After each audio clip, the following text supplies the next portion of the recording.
everything started up. First off, welcome. Thank you for everybody who's joining tonight. Nice little group in the stream so far. Got a couple more people hopefully coming in. We did a little bit of a democratic process on the Patreon that was neck and neck between the dark cards and the light cards for the focus on the stream tonight, and we came to dark as a conclusion. And as such, we're going to be going over the dark cards. I've got AJ, aka Rawl, here with me, returning guest host from. What'd you do? Water with me the first time around? Yeah, I did the very first stream. Water. Yeah. The other stealthy lads. Yeah, I guess that just you're a little typecast at this point. You know, you're gonna. I mean, You're gonna, you'll know in set 2. I mean, this makes all the sense to have me talk about stealth. You know, it's almost like I have an infinite knowledge on stealth minions or stealth units in Flawed. If it's the last thing you do, you're gonna talk about stealth cards, huh? It's true. Yeah.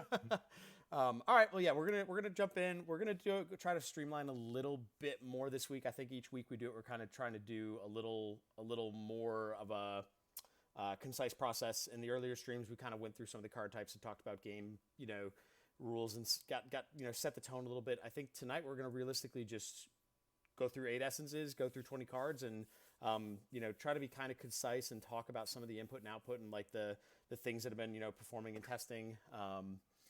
Talk about some of the decisions that have been getting made recently, and see how dark looks. Dark is actually one of my favorite colors. I really like the intricate gameplay. Dark's big overarching theme is initiative, right? Their infused essence actually gives initiative. Their whole kind of concept is about taking that first action, and as we go through the process, we'll see how that plays out. And I like it because it's a unique element that a lot of games don't have, right? There isn't the opportunity in a turn-based game to have something like this, whereas in this action-based game, we get to do something really cool.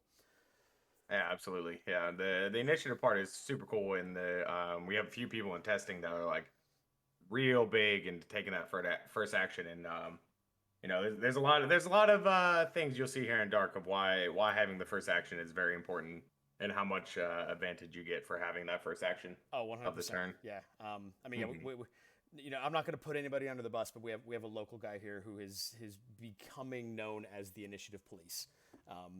Actually has comes up all the time where the primary focus of every single one of his turns is, wait, what's the initiative?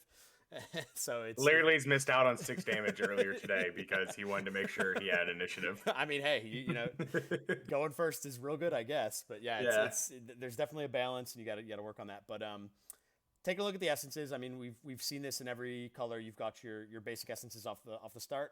Here's the dark essence. This is as basic as they come. The card produces dark, doesn't add any other flair, nothing to it. Here it is. And then we had already mentioned very quickly the infused dark essence is your small slice of the color pie, right? This card gives you 2 initiative in the combat zone on whatever you put it on. We were actually building decks earlier today, and you slapped this on a continuous event, and you were like, sweet, this actually works, even though it's not a unit. I'm going to get a little initiative boost out of this. Yeah, because continuous events speed don't count towards initiative, so it's like it was cool to have it out there still, like something I wanted out there and still help towards my initiative bonus. Yeah, exactly. So, okay, so that's just get the basics out of the way, and now we'll get into the good stuff. And just as a quick reminder, you can have as many basics and infused in your decks. Yes, good call. There's no limit on those. Pull it back up. Where these ones coming up are going to be 3 max, and then these ones are. If you want to play 0 basics, like if all your cards can fit the +2 infused, like go ahead. Yeah. Slam them all in there. Infused Dark and Dark Essence, you'll notice in the bottom right-hand corner don't say special on them, which ultimately means you can play an unlimited number of either of them. And I feel like we may have mentioned that once in a previous stream, but it's good to it's worth absolutely. That's worth noting that when you see these next few essences, starting here with Clandestine, this is a play set each. I'm gonna just cut you loose on this one, AJ. This is a card that you are a pretty big fan of. So what do you think? Yeah. So Clandestine Essence adds 3 to your CCC, adds a dark and +1 speed, but for all that, it gives you also additionally stealth 3. I've been trying this out on a card that we're going to speak about tonight called Assassin with a water card called Invasion Plan to pretty much blow up anything that has like speed of less than 11. Yeah. And in general, like I also lost a game today to we talked about fire already, right? Yeah, we saw fire last week Okay, with yeah. Ruben. Yep. Yeah. Someone, the other playtester, put this on an Elvira, the epic unit from Fire, and it just had stealth 3, and it did literally lethal damage. I was on 8 damage total, and it dealt the next like 12 by itself. Yeah. So this the stealth 3 is pretty incredible for the one extra dark, and the speed is very relevant too. You were here a couple weeks ago and we were talking about water cards, and every time we saw something that said stealth 2, we're like, yeah, this is like stealth 2 basically equals unblockable. Like it's pretty uncommon to see a card with stealth 2. There are only a handful of them. Mm-hmm. This is literally the only card with stealth 3 that I can think of in printed, and even going forward, I think there might only be like literally one more that's even like possibly gonna be stealth 3 that isn't even like locked in yet. I would say, and this outside of cards that like have abilities that give him plus stealth, like the unseen zealot that gives him plus whatever stealth for water event. So good point. So this is practically printed unblockable unless like a lot of hoops are jumped through. Yeah, 100%. And you already did mention it, that even though this increases the cost by a dark, it's very valuable. You're getting so much lot stats. of stealth 3 and a speed. It's so worth the one extra dark. Absolutely. All right, who's next? Essence of Opportunity. This is your double infused essence, basically, like 2 infused dark essences into 1 card. This is a workhorse. This just kind of does what it does, you know.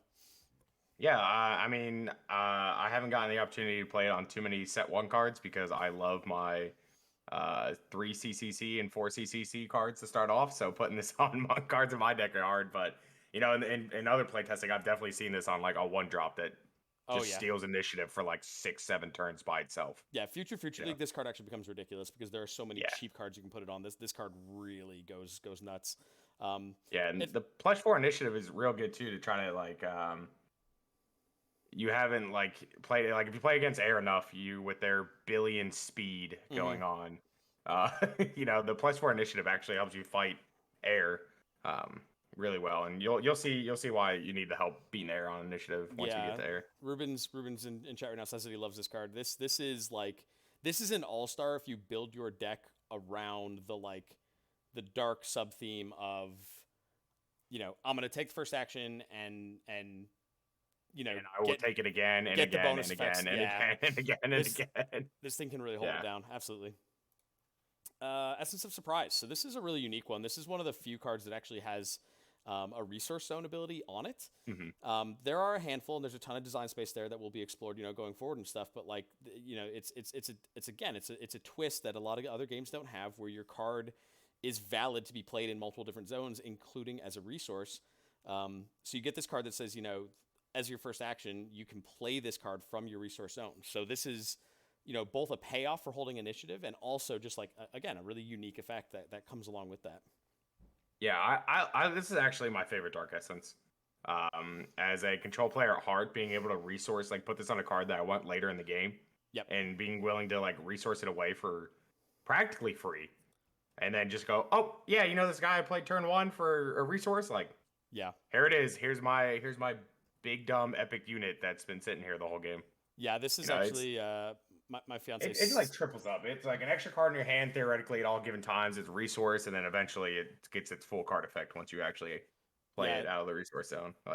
This one's super good. Stick Girl in chat here has the exact same logic of what you just said. She puts Surprise on as many epics as she can get it on, because she's just okay, I got these epics in my deck. I don't ever want to lose them. So if it's turn 1, turn 2, and I'm very far away from being able to play this guy, I'll just tuck them away for later, and then I'll get it back. And since all your epics are 1 copy per deck, she doesn't want to ever have to eat that opportunity cost of man, I got to play my 5-drop epic as a resource on turn 2, and now it's gone. I just lose it for the game, Yeah, so, it feels so good to be able to fill out your early game curve and still have your epic on turn 5, 6, 7, whenever. Absolutely, love this card, really strong. And I've seen it, and don't think about it just on epics. We currently have a deck where we put it on an event, and it's super good, because the event's only kind of a niche kind of hate card, and so being able to put the surprise on it early, and then you're oh look, there's something that my niche card destroys, and then you just snack take it out of the resource zone and just eat it up. Like, Yep. see you later. Very good at that type of thing. All right, who is next? Okay, this is actually my favorite Dark Essence. I figured. This one is I think that this is the essence that most aggressively encapsulates like Dark's playstyle, which makes sense as it's the Dark Locked pure Dark Essence. I mean, it just has it all, you know. Has your initiative, has your ability. When this card resolves, it was plays first action, draw a card, +2 initiative. This is literally everything Dark in an essence. Yeah, it is. I mean, all the puns intended. This is the essence of Dark's like play style, right? Like everything that you're trying to do is on this one card. Yeah. I mean, that's why it's pure Dark. Cam says in chat needs +1 speed. This thing speed. would be so broken. It would be broken. I mean, we played on the 2-drop that we're going to talk about here later. Knife Expert. Like, it'd be so gross if Knife Expert got an extra speed on it. Yeah, not reasonable at that point. Nope. Ruben says put it to 5 CCC and give it a speed. Just see what happens. No.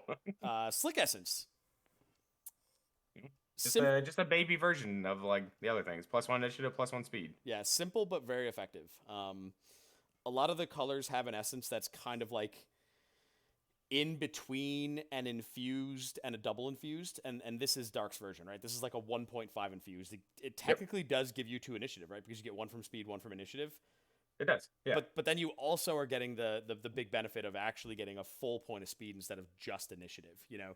Yeah, it gives you all the initiative bonus you want, and it helps you in the combat zone with the +1 speed. So, a lot of times I actually play this one. I try to play this one over just a normal +2 initiative one if I can. It's pretty much better all the time unless you're like worried about getting, like if you get like permanently dazed or something where you're actually losing your speed, are like the only situations where it's strictly worse than just having 2 initiative, right? And those aren't super common. In fact, in set 1, I don't even think that can really happen. But it is a consideration going forward. A slight. Yeah, because we changed the 1 card. I remember the 1 air card used to double daze, but no longer does that. Nah. And then Wicked Essence. This is actually the last one for Dark. Yep. Dark Locked and Event Locked. Yeah. There's a lot of good. I mean, you're not gonna see it too much in set 1. Like the set 1 dark spells or events you see coming up, they're okay. But once you start moving into set 2, set 3, like this Wicked Essence becomes super good to give certain events a + speed and a + power. Yeah, there are events. I mean, I want to say, I don't recall exactly when you see the first event that scales off power, but there. Yeah, in set 2, this thing absolutely comes to life. That being said, it's still very useful in set 1. It's a dark essence that gives speed, and in a lot of cases, especially on events, which this card is locked to events, it has to go on an event.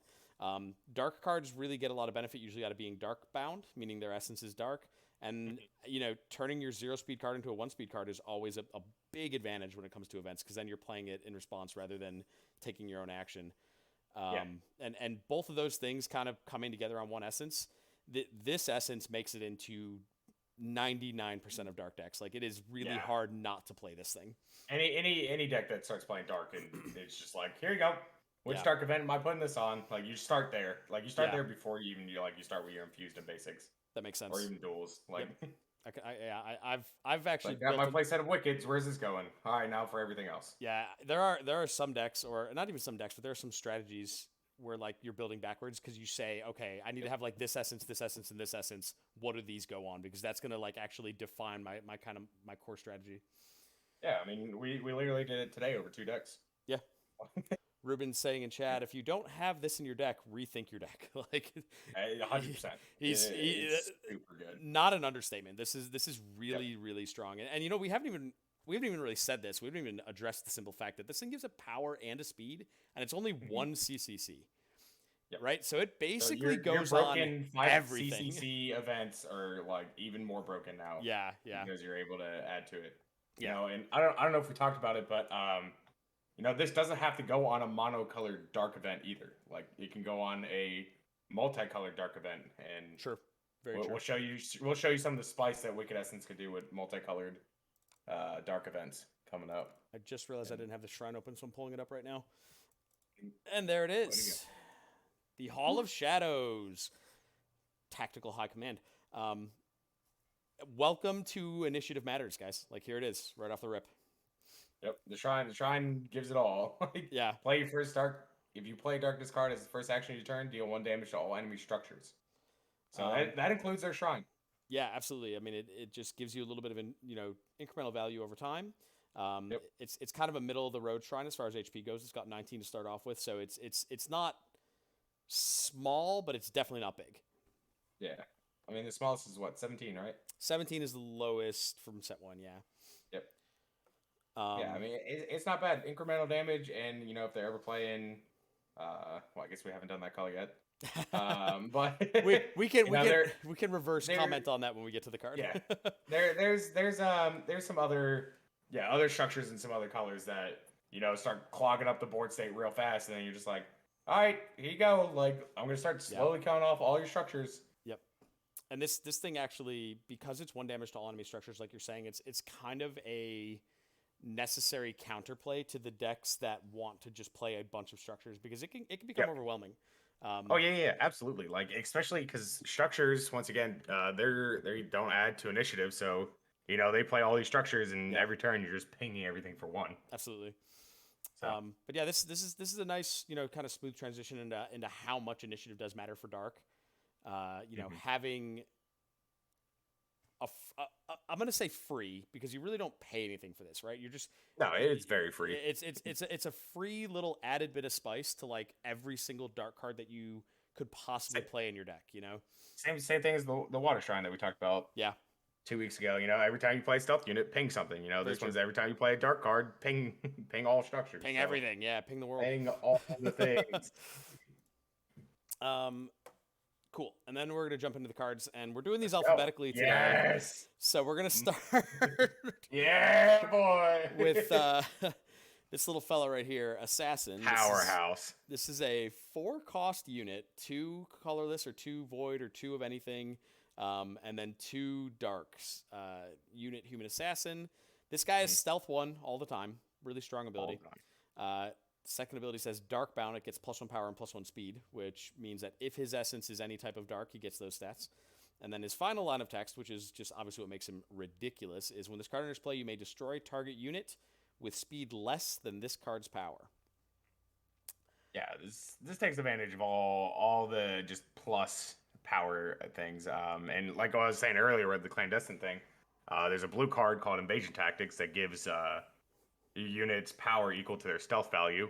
Yeah. So this has clandestine gives 3. This has 1. So invasion tactic is at +4, and then another +1 power from the Darkbound. So it's 7 power, and it just shoots anything for less than 7, which is just about everything set 1. For the sake of reference, anybody who's watching the VOD or looking at the stream right now, here's your invasion tactics. These 2 cards side by side really scale off of each other, because the more stealth you pile onto the assassin, aka with a clandestine essence or something like that, the more power he gets, and the more power he gets, the bigger stuff he can kill. And having a 4-cost like stealth body with a ton of power that comes in and kills their best guy and then starts attacking with stealth is this is how you end games. This is like legitimately, a problem. Like this card is a huge win con for dark decks.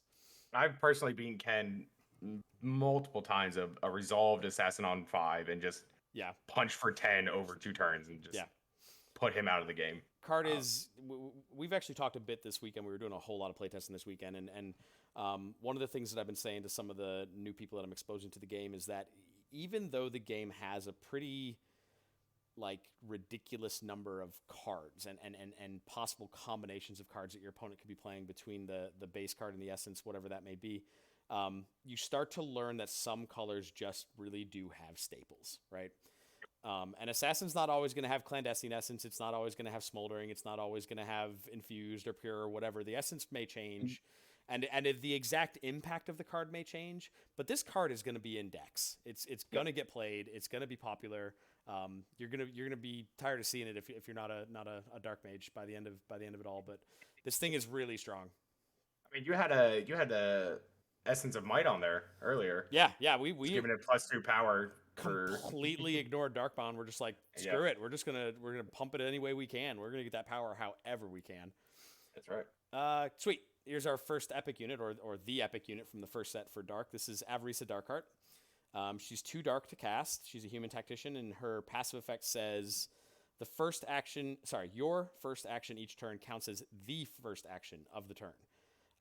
It's a little bit of a convoluted statement, but basically, if you think about what it's saying, it's telling you, hey, if your opponent stole initiative from you, you can still take the first action of the turn just after them. You basically, both players get a first action of the turn, right?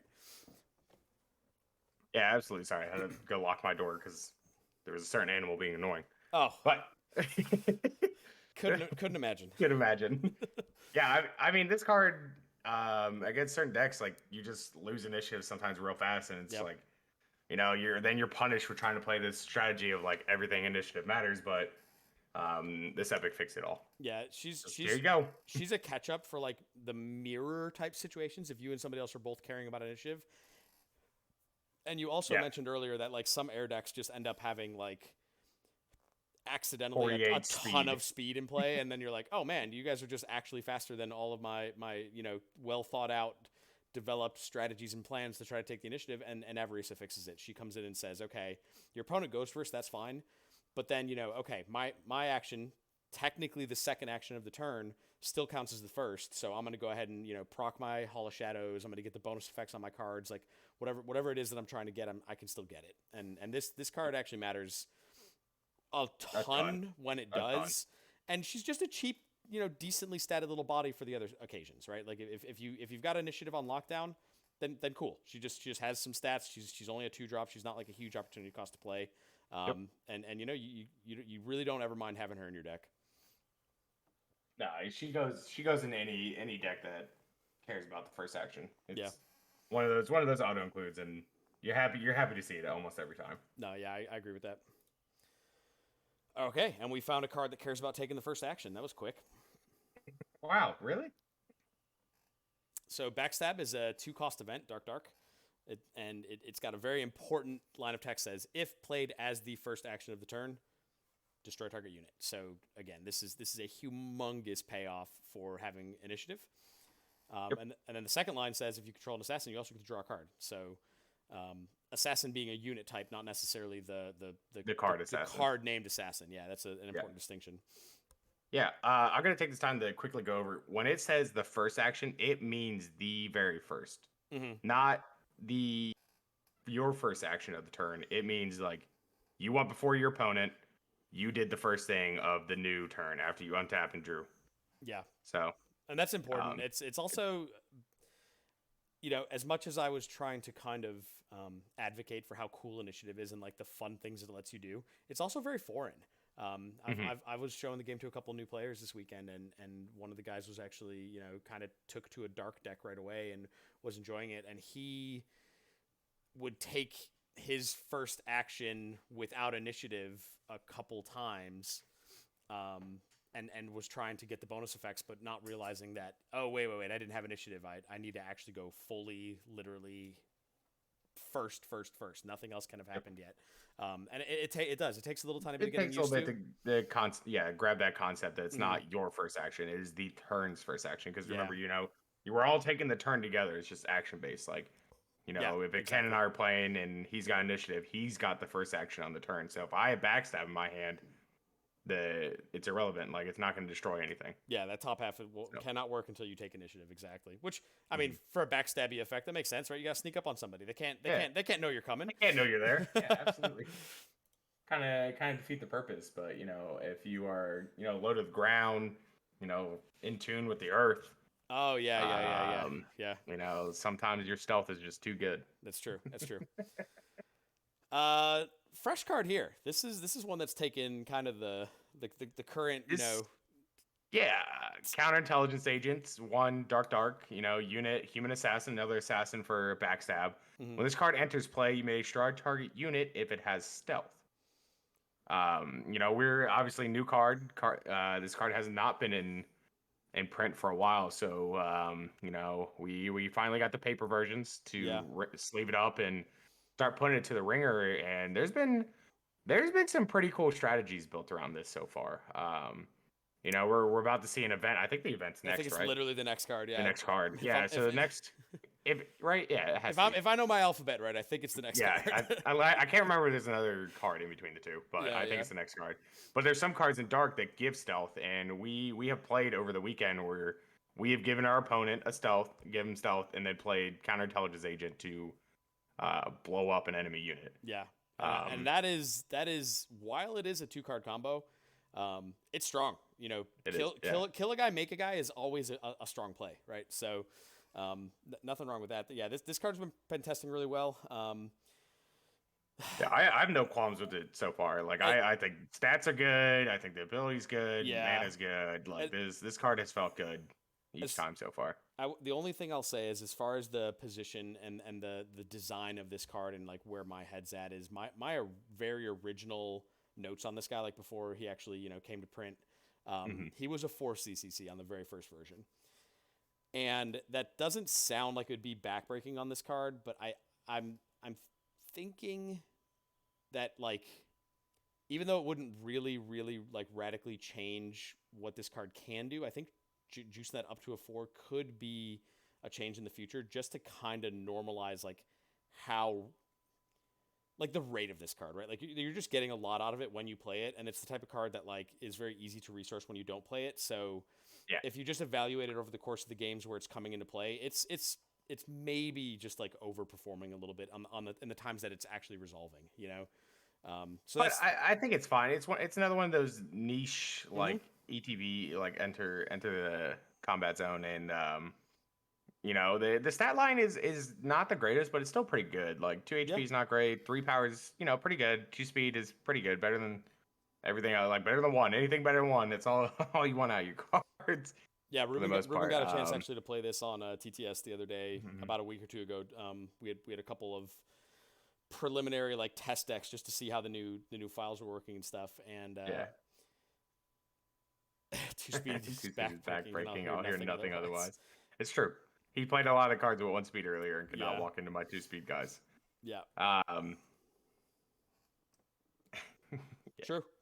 Yeah, I mean 2 and 3 speed is like the mortal battle, right? Like, so many of the units fall into one of those two camps, and when your opponent's got all the 3s and you have all the 2s, it feels real bad. So you definitely need a mix. You definitely need a mix.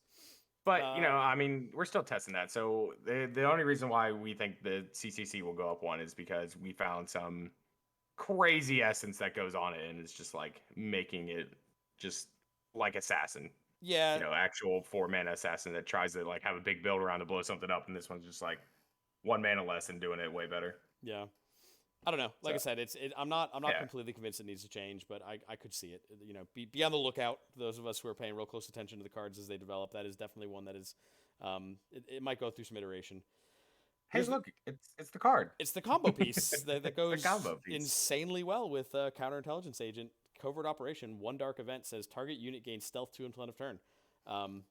That's any unit. You can just give your opponent's gigantic 5 cost idiot, turn him into a stealth 2 idiot, and he's now very susceptible to being counterintelligenced. I don't know. On top of Agented. I don't know. Agented. On top of that, it's got Darkbound draw a card, so you're even getting a little value off playing this card. This thing's been you don't have to 2-for-1 yourself to blow up an enemy unit. Like you get to replace this one, and then counterintelligence agent comes down, and now you have a body. Yep, very true. And I mean that's it's honestly not it's better than not 2-for-1, right? Because like this card replaces itself, and the counterintelligence agent like leaves a body behind. So like you really didn't lose anything, right? Like everybody's like you saved like net neutral on cards. Yeah, it's really good. It's super good. I mean, and the stealth 2 alone is super good. Sometimes you're like, well, how do I punch through and deal lethal damage? Oh, I'm gonna give my guy stealth 2. Yeah, and I'm gonna punch through. Which again, and, stealth stacks. So if you have a guy with stealth 1 and they all have stealth 1, you put your unit to stealth 3 and just swing on through. Another way to fight off the clandestine essence. As I was just gonna say, even though we showed clandestine essence at the beginning of the stream here, and everybody's like, oh, I thought you guys said stealth 2 was unblockable. Yeah, I mean there is a copy of stealth 3 in the game, but stealth 2 basically is unblockable. It really is. There are so few boards where like stealth 2 is running into stealth 2. Like it's possible, but it's so few. There's only 1 printed card with stealth 2 in set 1. The 4-drop from water, right? Yeah, because there's no Cutthroat is later, Whoa, and whoa, whoa, whoa, whoa, whoa, whoa, whoa, whoa, it's whoa. okay. It's just a name. What's in a name, right? Yeah, it's cutthroats, bro. Yeah, I think that Yeah, there's only one printed stealth 2 inside of set 1. yeah, I think so too. It could be hard 'Cause for me to I think remember, but I think I'm literally playing every stealth card, and there's only one with stealth 2 printed. yeah, you do have quite a few. I won't lie. Okay, Firestarter. This is a little utility body. This guy's kind of sweet. I'll do a quick side note before I actually read all of his abilities. This is a card that just gets better the more cards get printed. Is what I've come to Yes. realize. Yes. Inside of set 1, it's a little mundane, but eventually this card is going to be like terrifying. Is for certain strategies, having access to Firestarter is going to be like, oh no, they have their Firestarter. Like it's going to Yeah. strike fear, you know. Yeah, I mean, there's some non-shrine. Oh, I guess we'll read his abilities and. Yeah, sure. So yeah, the first ability says when this card enters play, if played as its first action turn, so there's some more of that initiative matters stuff. Deal 1 damage to target structure. So cool, 1 damage. I can ping the shrine. Awesome, right? Not so fast. The second ability says if this guy is firebound, if his essence is a fire essence, any non-shrine structure that's damaged by this card is destroyed at the end of turn. So now, rather than shooting a shrine, I can hit your watchtower or your guard shack or your natural palisade or whatever be random discussed. structure. Yeah, Both yeah. cards to be discussed. These are What's- all set 1 cards though. I'm not spoiling, right? All right. Yeah. I was just saying to be discussed, so they know it's coming. Yeah. We almost discussed those tonight, but the vote happened, dark one. So Yep. We'll probably end up doing them next time. But yeah, then Yep. then whatever card this thing hits is, for lack of a better term, it's on fire and it is getting destroyed. It's gone. Droid, yep. And that is a lot of value on, again, a card that's coming into play, leaving a body behind, and getting you advantage. Yeah, I mean, there's I haven't played with this exact card, but I've played with similar card. And that similar card is every time you see it hit the board, you cry on the inside.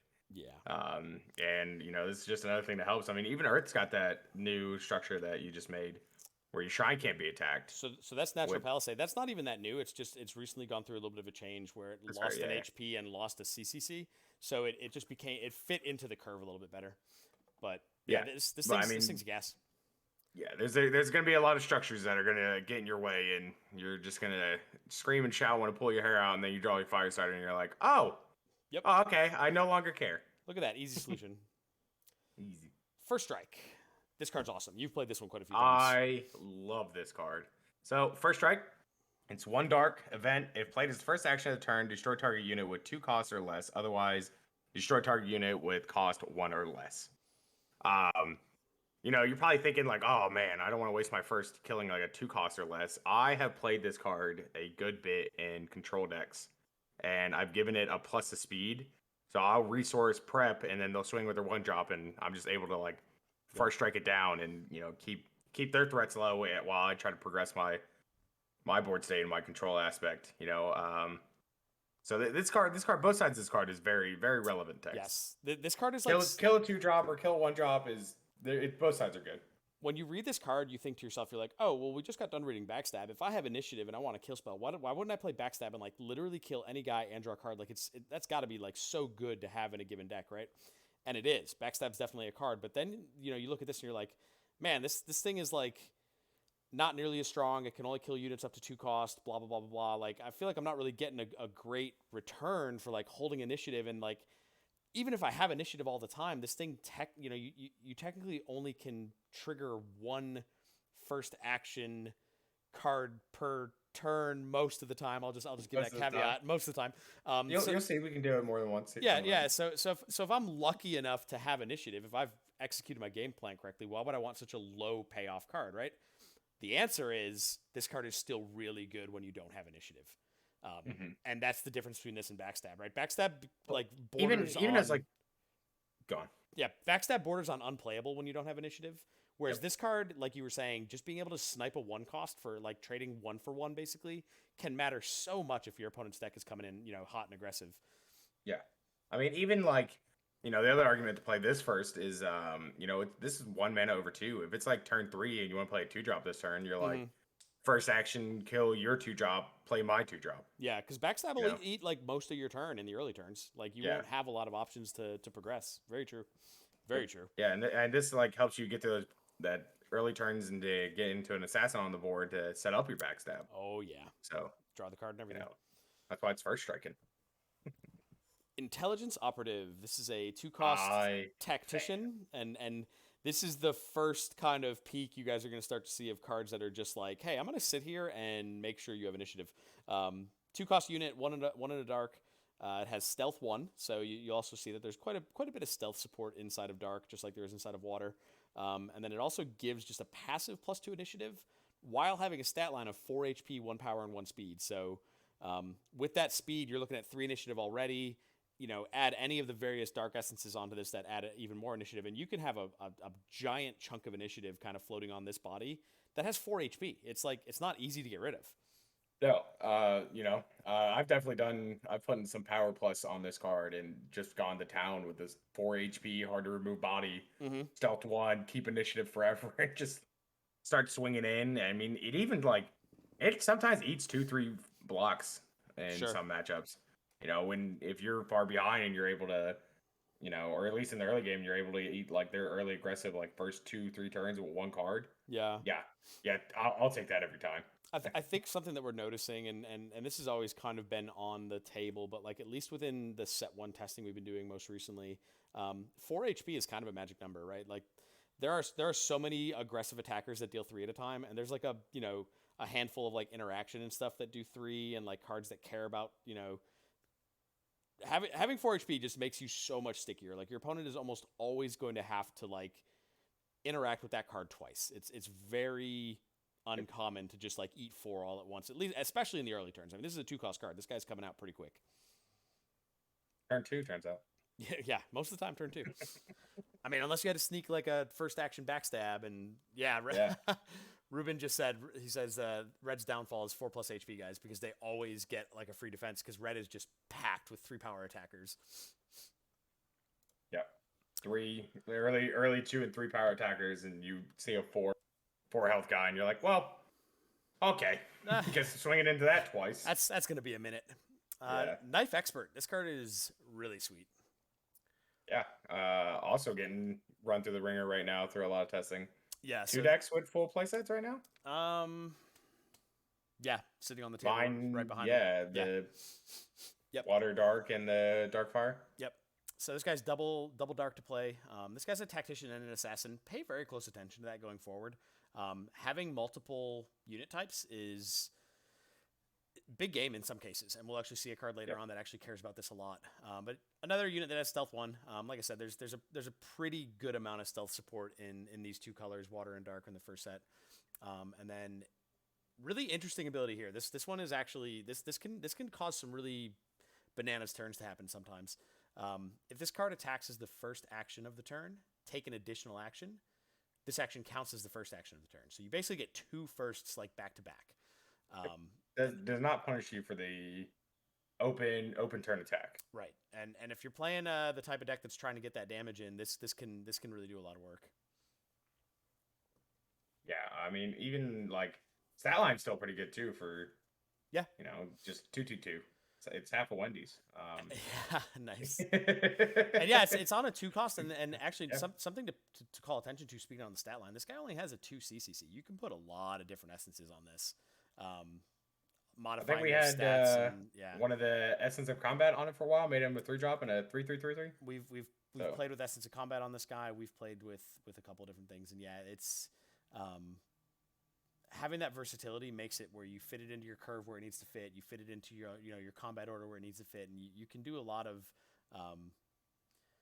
sort of like micro adjustments to your entire deck based on, okay, how many guys can I have out by this turn? How many guys can I have out by this turn? And like, what do my attack orders look like? Can matter, right? And like, yes, this one should probably be attacking first most of the time because it can trigger its bottom ability, but it doesn't have to, right? It still is just a stealth attacker that can like get in.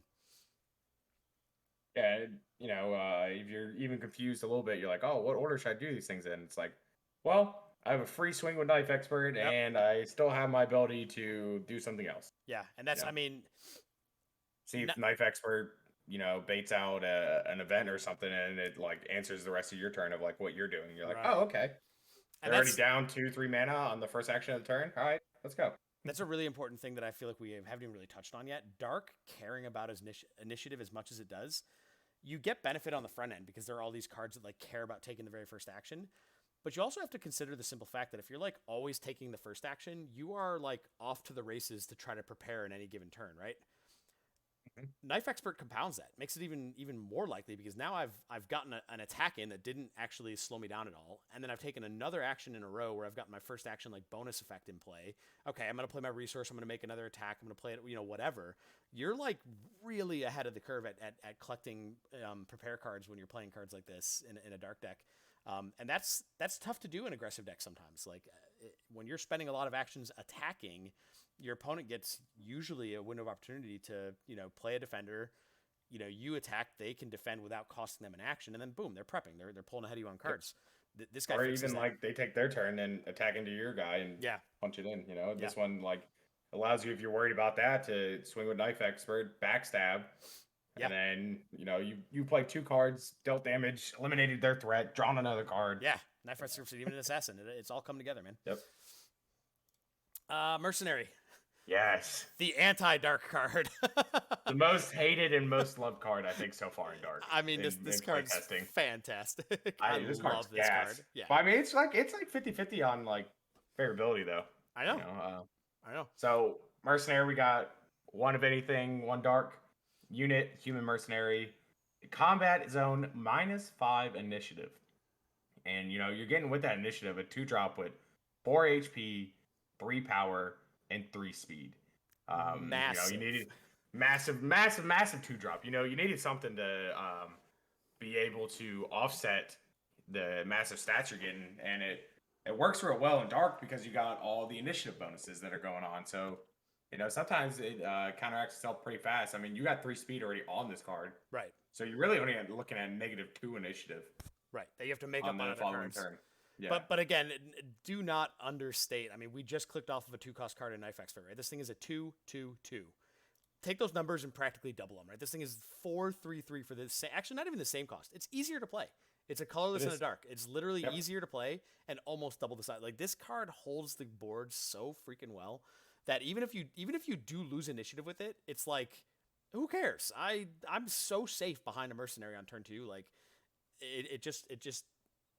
it's huge. This is like one of, if not the biggest body on 2 costs, like in the first set. And you don't even have to feel protected beyond it. Sometimes this thing just gets attack. in a lot. Yeah, I know. Here we go, like punch it in. Yep, absolutely. And I mean, it's a nice balanced stat line too. I mean, 4 HP. Again, we talked about earlier how that 4 HP is really tough to like cut through because you're almost never able to do it with just one card in the early game at least.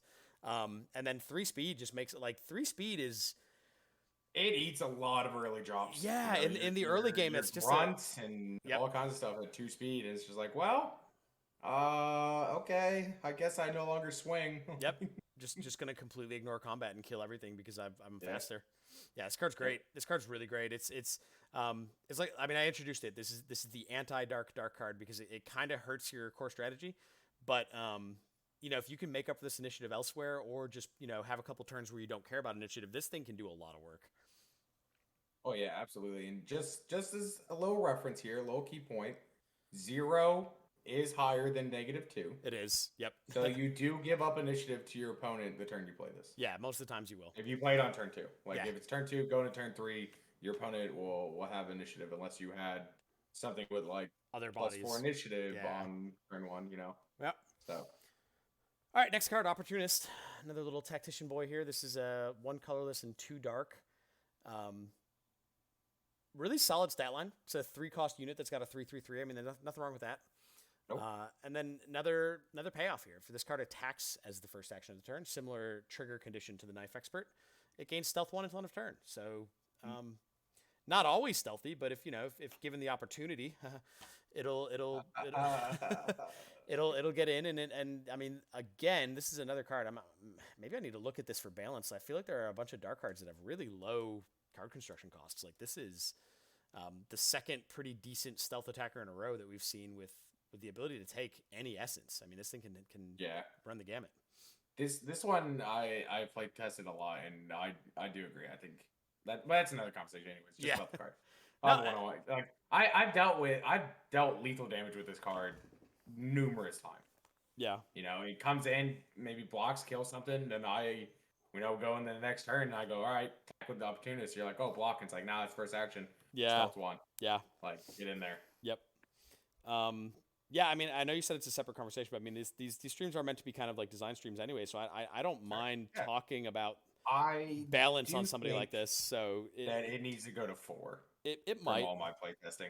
There's certain essences, like Essence of Combat and a couple other things that just, you know, blow this card like out of proportion on stats and so fast, and you know, where like there's no offset to it. You know, like Mercenary at least has -5 initiative, like. Sure. Putting Essence of Combat on it, that makes it a 4 core. We're in playtest group of Wendy's. Yep. 4 for 4. 4 for 4.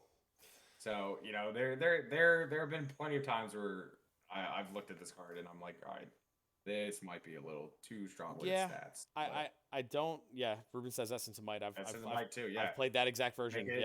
Yeah, 4 mana, 5 power. Yeah, punch in with Stealth for 5. You know, and like Water has that same card for 3 mana, but it can only attack shrines.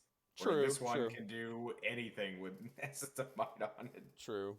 I mean, I always want to remind people that when you say, "Oh, this card's so OP with like literally the best essence in a given color," keep in mind you only get 3 of those, right? Like, yeah, this guy gets Essence of Might, but that just means no other cards in your deck have Essence of Might. Yeah. Yep. You always got to consider that.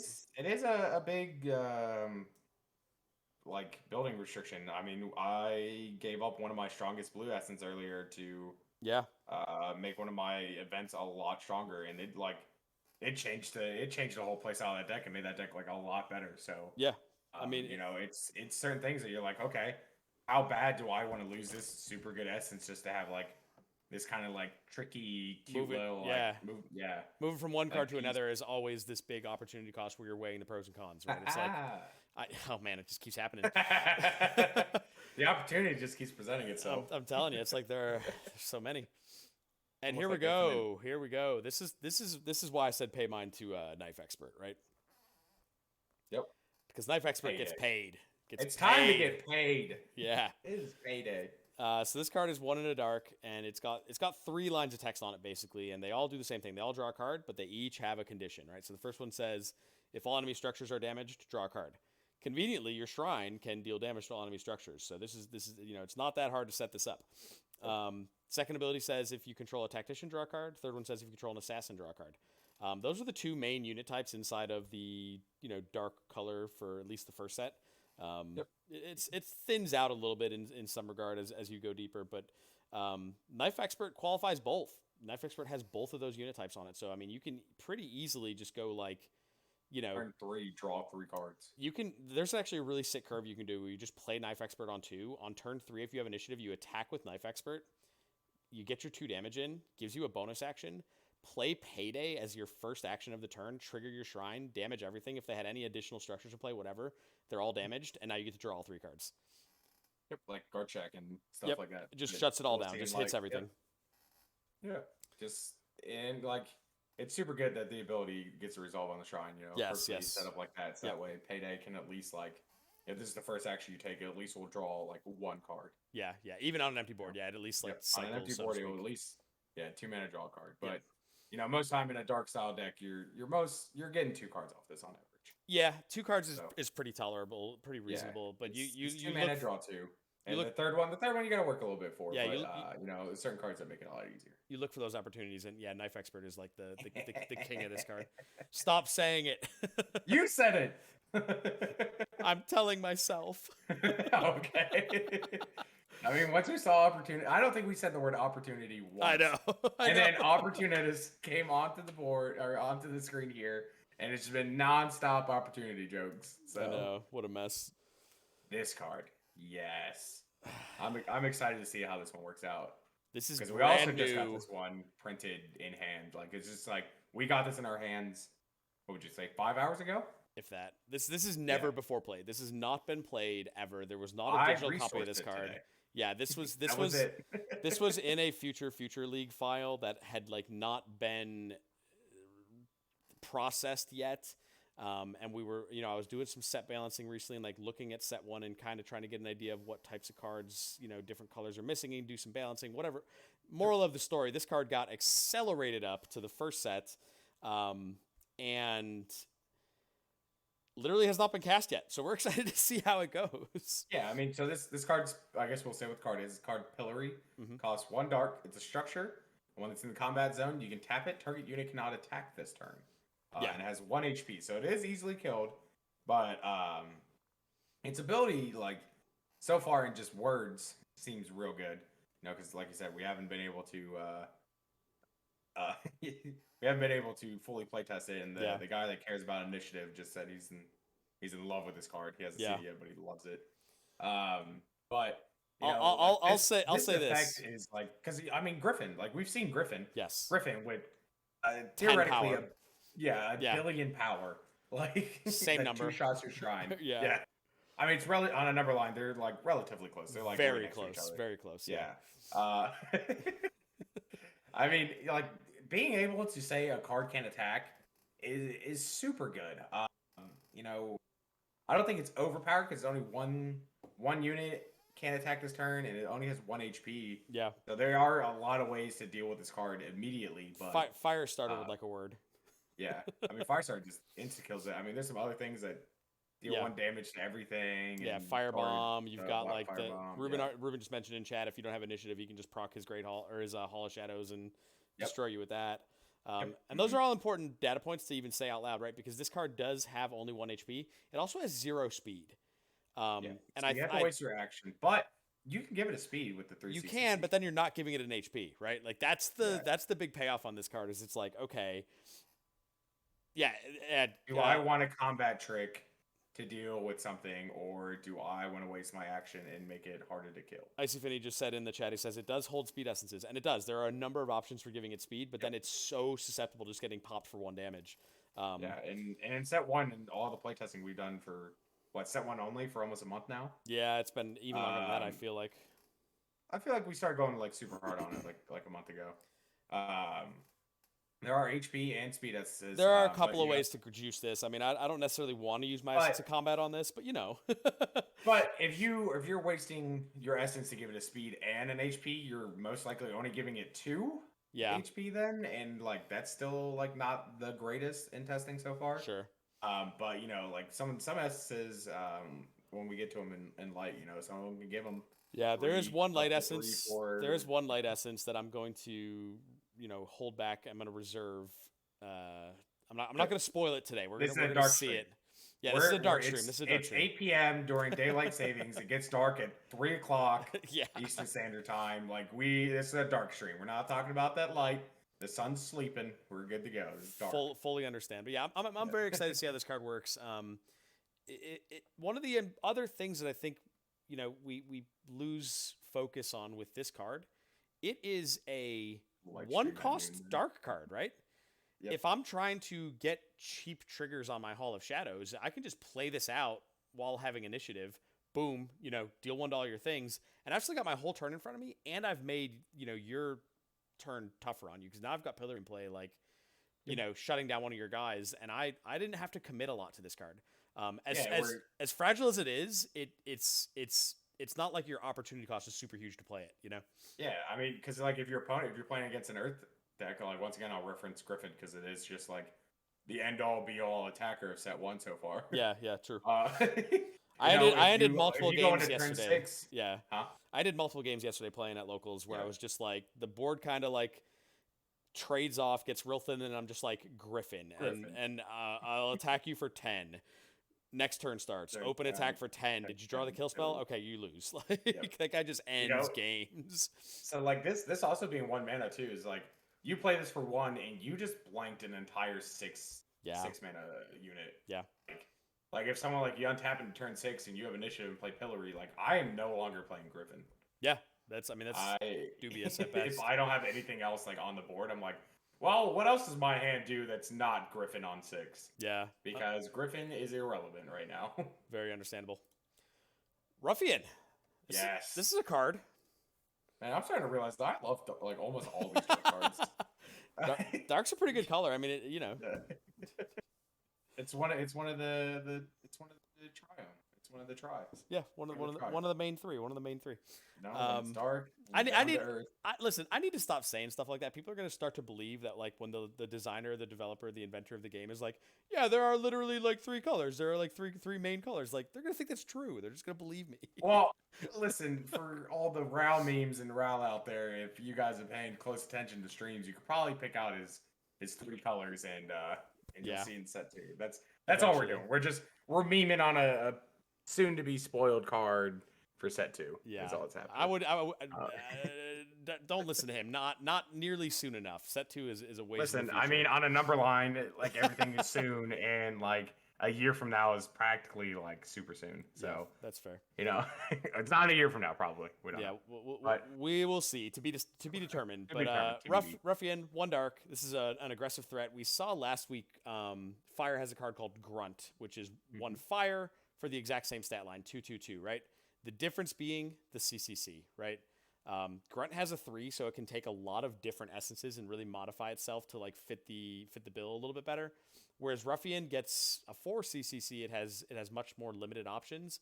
But the trade-off for that is this really awesome ability that says if this card attacks as the first action of the turn, again, same trigger condition as Knife Expert and Opportunist and all these guys, it gains +1 power until end of turn. This is aggressive. This card absolutely slaps people around, attacking for, you know, at least 3, but often 4 with an essence on turn 2. Yep.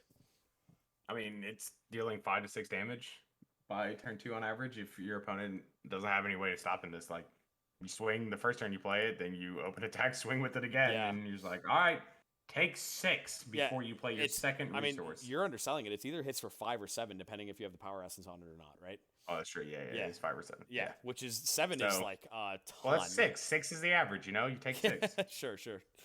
But yeah, this card really solid. I mean, it's a role player to a point, right? If your deck's not aggressive, you might not want this guy. You might though. It turns out 1-drops are just good, and you know, if you care about initiative, you want to play to the board. You want to have guys out. Yep. So, great card, really good. Like just fits into a lot of slots. Big fan of this one. Let's see, Sabotage. Okay, underplayed card, but let's talk about it. Yeah, Sabotage, 1 of anything in a dark. It's an event, destroy target non-shrine structure with power less than this card's power. Dark bound, if it has a dark essence, draw a card. 2 CCC, 0 HP, 3 power, 0 speed. Yeah. So I think this might be one of the first ones we've seen that actually gets a pretty big boost off Wicked Essence. We talked about Wicked Essence at the beginning of the stream, how like Dark does have events that scale off power. This is one of them. But they start to get a lot better in future sets. But this one, you know, you put a Wicked Essence on this, you're talking about destroying, I think, every structure in set 1, even if you crank the power on Guard Shack, right? I'm pretty sure. Oh, Guard Shack can go to 4, right? No, it's a 4/1/1 printed. If you for some reason put Essence of Mid on it, you'd have 4/3/1. Yeah. I don't know what. Yeah, it does. It hits the 2 drops. There's some other structures that get around it, but I mean, it beats the Earth structure. It beats beats most of the light early stuff. Yeah, I can't think of one in the first set at least that survives this. And I mean, maybe it's a little bit nefarious. You know, that's probably not the right word. Precarious. I don't know. Nefarious. Paying 2 to just like destroy a structure it feels like a lot, because a lot of times you can interact with structures just by attacking, right? You don't have to use a card on them, but it draws, it replaces, it gives you the card back. So I think this card is going to, similar to Firestarter, it's going to pick up in value as formats develop. Yeah, absolutely. And the cool part about another card like this that's so targeted towards something in particular is, you know, destroy target non-shrine structure. So if you're playing against a deck that has no shrines, easy resource play. Don't even have to think about it. You're just like, sure. There we go. Oh, this is my opener hand. I'm playing against like mono fire that literally has like 1 structure in the entire format, and I don't think they're going to play it. Boom. This is my resource play on turn 1. Move along. Yep. Okay. We mentioned underplayed earlier. So far. We mentioned earlier that there are ways to take multiple first actions, and here it is. Secret Keeper, 2-cost human tactician, gives 2 initiative, which helps you activate its ability. Activate ability says exhaust if, sorry, let me say that a little more cleanly. You can exhaust Secret Keeper, and then the effect says, if activated as the first action of the turn, take 2 additional actions. These actions count as the first action of the turn. So technically, you're taking 3 first actions in a row, where the first one has to be a Secret Keeper activation. Then you can have back-to-back backstab activations. Or anything else. First strike, backstab, attack with your random units that like have bonus effects. Trigger Hall of Shadows multiple times, right? Like, there's a ton of stuff you can do with these actions. I really like the way that this card is templated, because what ends up happening is, okay, I've tapped my Secret Keeper. I've done all my fancy things that I'm going to do. I've kind of, gone real aggressive on my actions. But now I've got to be careful, because what if my opponent has a decent attack to like come back and try to kill Secret Keeper, or kill, you have to manage how vulnerable you're willing to make your board in order to get those bonus actions. Yeah, absolutely. I mean, and this works real well with the Epic too. That if your opponent has initiative and you have Secret Keeper in the Epic, like, you're like, okay, you took your first action, I'm gonna take 2. Yeah. Like, and if those 2 actions are powerful enough, that can really change the face of the game, depending on what you're holding. That could swing an entire board state super fast. Yeah.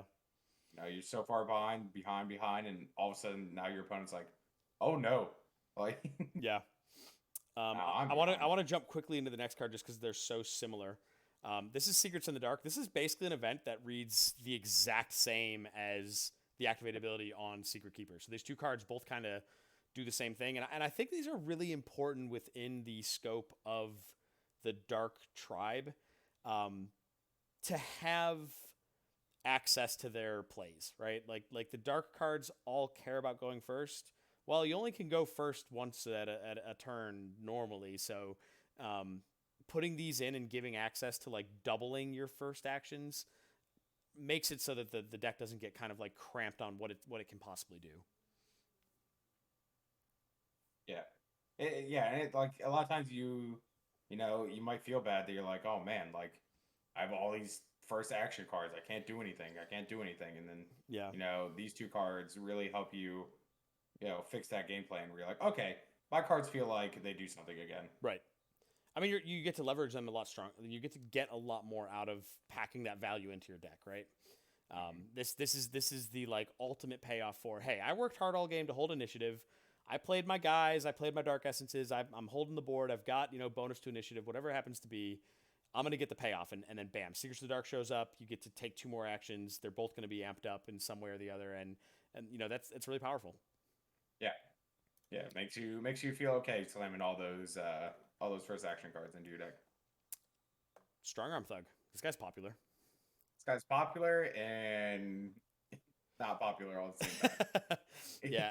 So Strong Arm Thug, 1 of anything, dark, unit, human. Whenever this card deals combat damage to an enemy shrine, draw a card. 3 CCC, 1 HP, 2 power, 2 speed. I don't know why you had to say 1 HP so aggressively. 1 HP.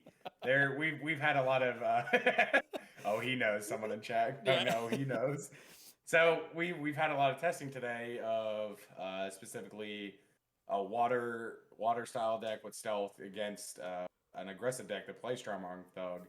And when you're able to play a stealth unit and ping a unit for 1 and just immediately kill a unit, it feels good. Yeah, we spoiled the Water Shrine a couple weeks ago in the stream, where you've got the passive ability that at any moment in time you can just jam a water unit with stealth and just generate a free 1-point damage on a unit.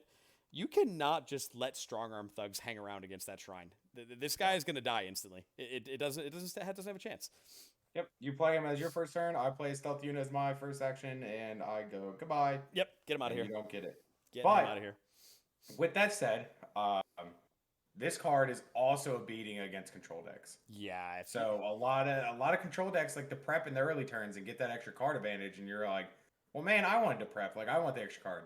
Well, this card gives you that card anyways. While beating up their shrine, just like dealing damage. While dealing a ton of damage and just drawing you extra cards. Like, giving you that card advantage, and the 1 HP is the offset that. It's like, well, we're not going to make it have like 5 HP, like, yeah, of course, for, like a mercenary stat line. But I think to your point, it's really important to understand that like a lot of your control decks are playing stronger like interaction, right? Like your average control deck isn't banking on like, oh, Unseen City ping for 1 to kill your guy. They've got like heavy hitting interaction and strong events Yeah. and thick defensive units and stuff.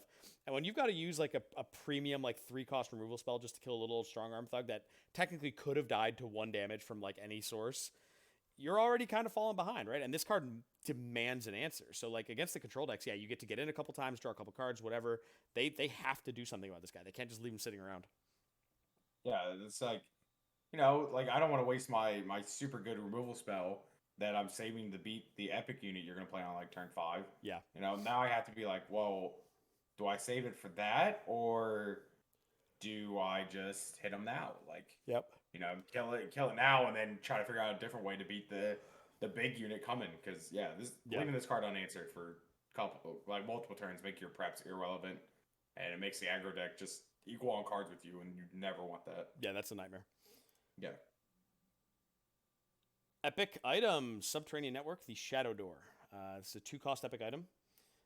This is linked to a dark structure. So this, I don't know if we've seen any items that link to structures yet. I feel like we haven't. I feel like the other ones are in colors we haven't touched yet. But this is an item. I mean, we've talked about some items in the past where they link to a given unit, and we've talked about how when a link occurs, those cards pretty much kind of just behave as like one entity. This goes on a structure, and in this set, you're most likely going to be putting it on your shrine because Dark doesn't have a whole ton of structures otherwise. But going down, it says in the combat zone, it gives you +1 initiative for each damage that is on linked structure. So again, on your shrine, this thing can be worth 5, 10, 15 initiative, which is a surefire way to make sure you're going first. Yeah. And then it has the second effect, and this is the thing that just absolutely turns Dark decks bonkers when you can leverage this thing correctly. You pay 1 Dark, and it says the next action you take this turn counts as the first action. It doesn't matter if it's the 15th action of the turn. I can get my Backstab to work with this card. Yeah, I mean, and you can do this multiple times. Exactly. Like, coming up on your action, boom, do it. Yep. Do it again, do it again, do it again, do it again. Like, as Now- long as you got the resources to do Yep. it. The action economy on this card is miserable because it's 0 speed, and you have to take an entire action off by activating it, right? You pay 1 Yep. Dark, but that's your action. I said my choice was to kind of Set up my next action. power up, set up the next action by skipping this one essentially, right? So Go Super Saiyan on my next action. yeah, this card's super strong. This card is super strong. It's a lot of fun. I really like how each color has an epic item that kind of really defines what their color can do. It helps the decks a lot for most of them. I mean, we talked last week about Warcat's main. That thing is brutal, right? Oh, It's just so stop. strong. Stop. And I'm seeing it. all these epic items really do kind of give a good slice of flavor to the decks and like let you really see what each color is all about. Yep. Underplayed. This card, so underplayed. Yeah. I haven't gotten too much into full on Dark because you want to make full use of this card. You need to be really heavy Dark. So much Dark. Yeah. The Abyss, 3 of anything, Dark, Unit Assassin. It has I don't think we've seen this yet, have we? I think this is the first time we've come across it. It has an ability, a keyword in the combat zone called Lethal. Any unit damaged by a lethal card in combat is immediately destroyed. So that means if you swing a Griffin that has 12 power, this thing deals 3 and kills Griffin. And then it has another combat zone effect of Dark, +1 speed until end of turn.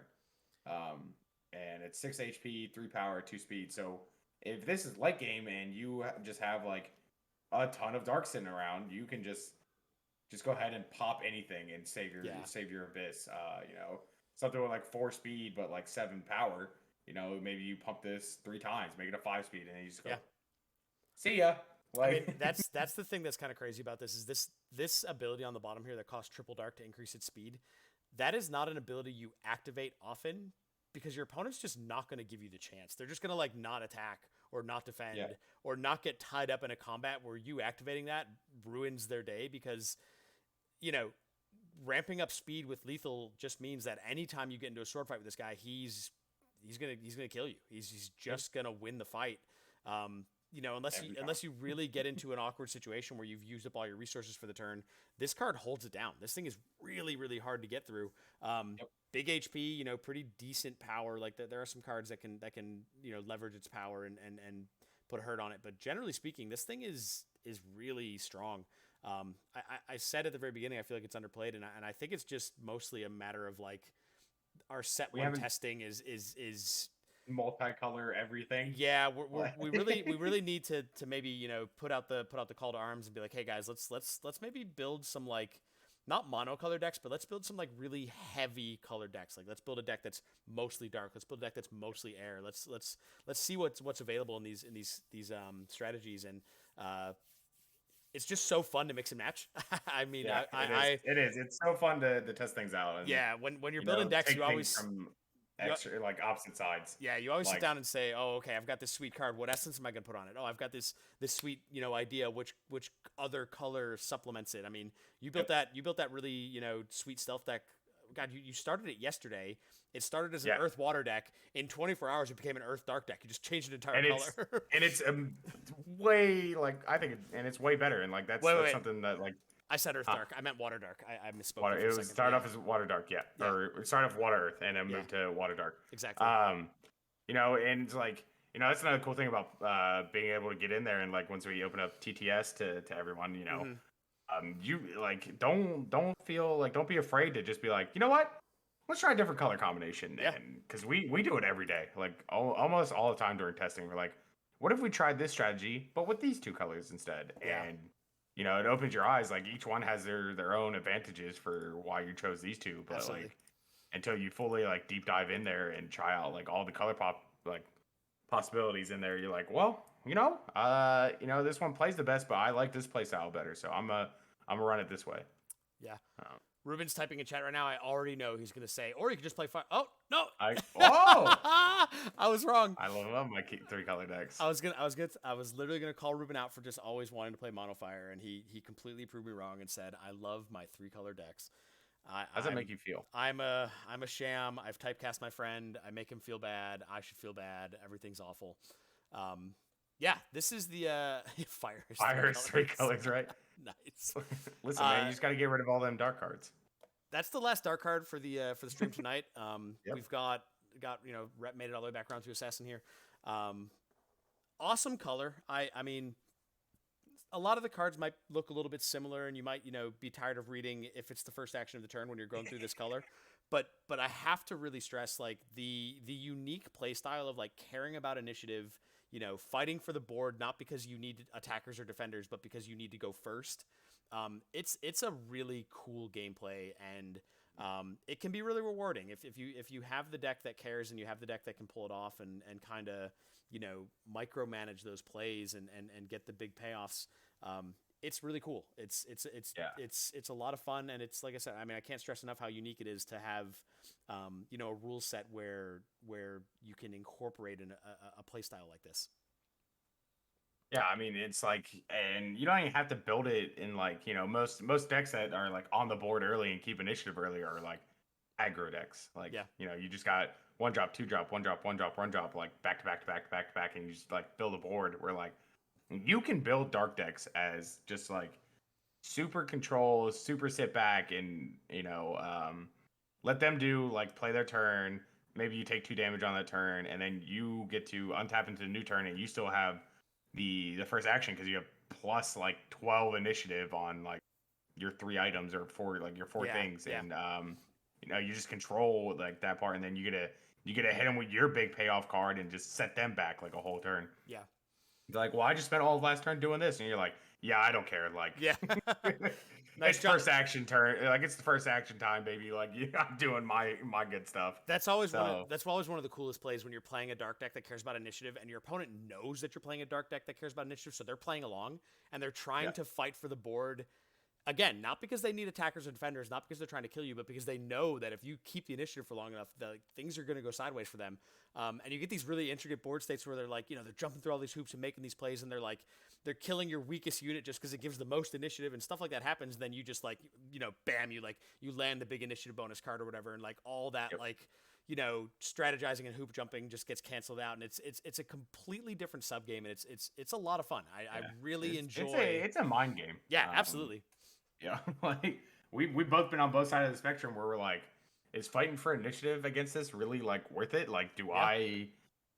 Because sometimes maybe you try to fight back for initiative and you fall straight into their game plan and you just fall behind because of it. Right. Sometimes you just got to give up initiative for like 4 or 5 turns against the dark deck and like, keep your game plan going to try to like fight them better than lining up perfectly into what they want of you extending into a board and they still have first action. They're like, all right, well, here's my overpowered thing. Like, yeah. All right, I think we're gonna wind it down there. I'm gonna ask you if you have one. If you don't have one, I just thought of one. But do you have a playtest highlight? I know you said a couple weeks ago you wanted to drop one in the stream each week. But if you don't have one, I got one queued up. I mean, I don't know if it's a highlight or not, but I mean, we had 3, 4, 5 different locals, like random people that have never touched the card game before, come over and play at our local LGS this weekend.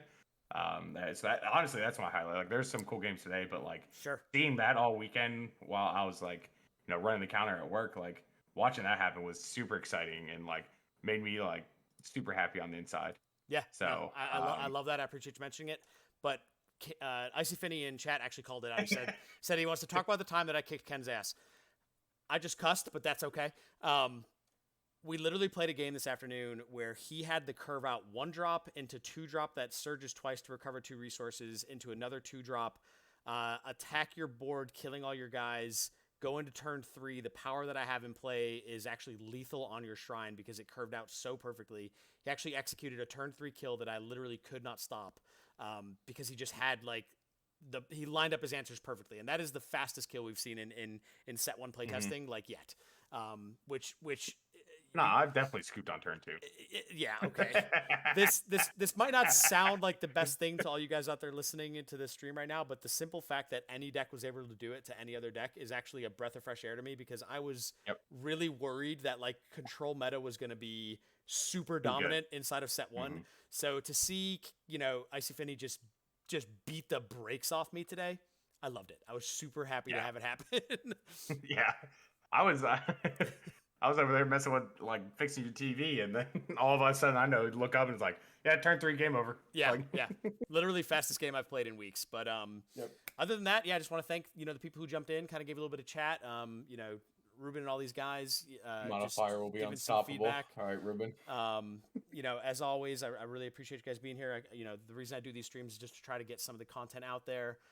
The VOD will be up. The VOD from last week I was sitting on. I wanted to do some editing on the sound and stuff and see if I can get it to sound a little bit better. So look on YouTube real soon for these next 2 VODs. What's the YouTube channel called?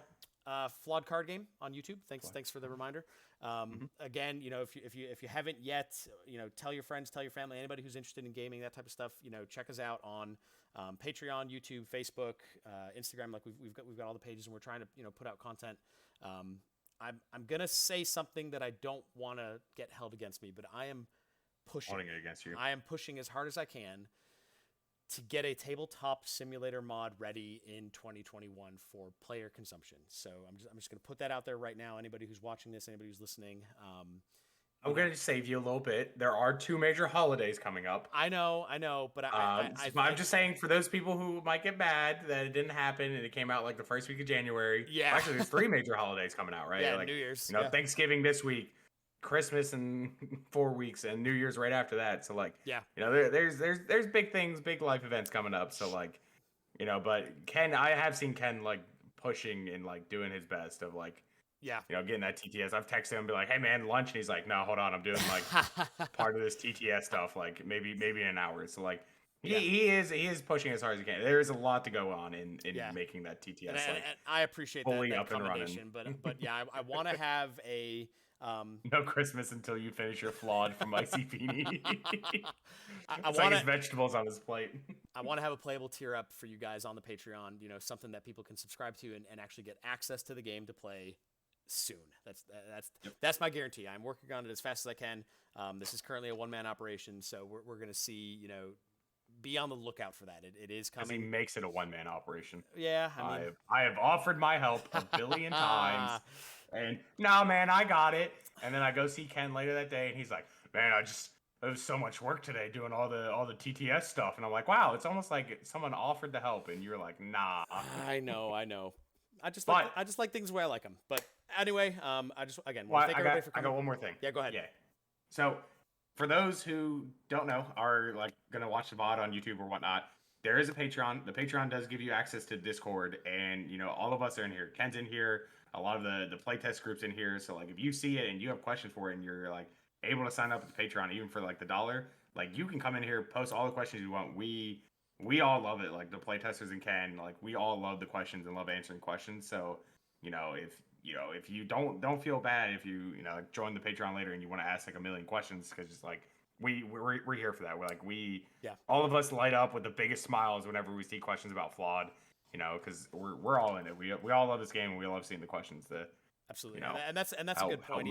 Even though the $1 tier doesn't give you a ton, it does give you this Flawed specific Discord server with really supportive people. I mean, I have it on my phone. I'm checking it, clicking it. If I ever see anything pop up, I am like almost certainly going to immediately respond to it. Not guaranteed, but I am all over it. I'm always got my eye on it. I'm always looking at what's going on in here, and and the more the merrier. The more people we can get in here, the more people we can get hyped about this game. I mean, it was exactly like you said. A lot of local players got to see it for the first time this week, and everybody was blown away. I mean, I don't want to tell the whole story, but one of the guys, I showed the game, and he sat down and played for 7 hours, like no exaggeration. That he just literally played all day.